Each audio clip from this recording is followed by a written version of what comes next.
ሴት ልጅን በፔሪዷ ወቅት መጾም አትችልም፣ ተስማማው። ቁርአን መንካት አትችልም፣ ተስማማው። ሐጅ ማድረግ አትችልም፣ ካባ መዞር አትችልም፣ መንካት አትችልም፣ ተስማማው።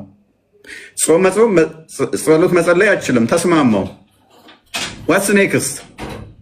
ኦኬ በህመሟ ምክንያት ስለሆነ ታዝኖላት ነው አለኝ።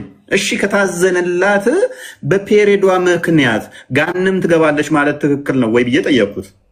በፍጹም የለም አለ። ሆን ብዬ ስጠይቀው ምንድን ነው ያልኩት? የሆነ ኡስታዝ እንደዛ ሲል ሰምቻለሁ አልኩት። እሱ ኡስታዝ ስህተት ነው፣ ሙስሊም እስልምናን አይወክልም አለ። ይሄንን የተናገረው ነብይህ ነው ስለው አፋቸውን ዲፕ አደረጉት። መረጃው ሲመጣ ያንተ አህያ ልጅ ነህ አንተ ጥንብ ነህ። በእናታችሁ ነቃ በሉ። እንዲህ እድሜ ልክ አልቅሳችሁማ አትችሉትም። ተው እንጂ ተው ወገን። ምንድን ነው ጤናማ አይደለም ይሄ። መረጃው ላይ አድርገው አድርግ። እኔን አትስደበኝ። እኔ ብሰድበኝ ባይዘ አይሞቀኝም አይበርደኝም። ራስን አስገምተህ ትወጣለህ። ብዙ ሰው ታዝቦ ትወጣለህ ማለት ነው። መሳደብ መልስ ስለማይሆን መረጃው ላይ አድርጊው ማድረግ ነው። እንዳትሰግድ የከለከላት ራሱ አላህ ነው። ከከለከላት በኋላ ደግሞ በዛው በከለከላት ህጉን በመጠበቋ መቅጣቱ ጤናማ አይደለም ነው የኔ ህግ። አንድ ልጅ አለ ቤታችሁ፣ ለምሳሌ መንገድ ላይ ያገኛችሁት፣ እንካ ይሄንን ብላችሁ ይሄን ስልክ ሰጣችሁት። ስልኩን ተያዘ በኋላ ህግ አወጣችሁ። ይሄንን ስልክ ያዝና እዛ አዳራሽ ሂድ አላችሁት።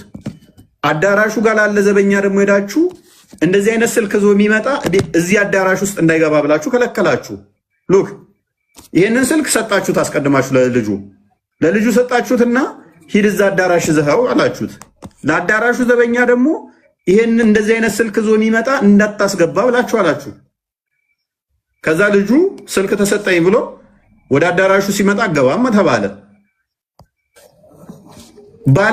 እዚህ አዳራሽ አልገቡ ደግሞ መቶ ይገረፉ ወይም ደግሞ የሆነ ቅጣት ይቀጡ ወይም ይታሰሩ ተባለ።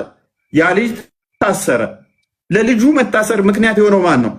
የስልኩን የሰጠው አካል ነው። ራሳችሁ ናችሁ የምትሆኑት። ስልኩን ሰጣችሁት፣ ሂድ አዳራሽ አላችሁት። አዳራሽ ስትሄዱ ደግሞ ዘበኛውን አስገባላቸው።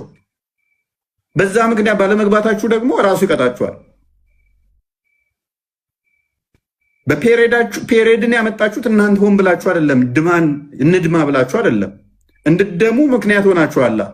በዛ ምክንያት ደግሞ እንዳትጸሙ፣ እንዳትጸልዩ፣ ሐጅም እንዳታደርጉ አላችሁ። በዛ ምክንያት ደግሞ ገሃነም ትገባላችሁ። ኢትስ ኖት ፌር። ይሄ ጤናማ አይደለም፣ ትክክል አይደለም፣ ስህተት ነው። እንደዚህ አይደረግም። ፎሎ አድርጉኝ። አይ ቲንክ ሴት ነሽ። ፎሎ አድርጉ ፋሚሊ። ሰማለሁ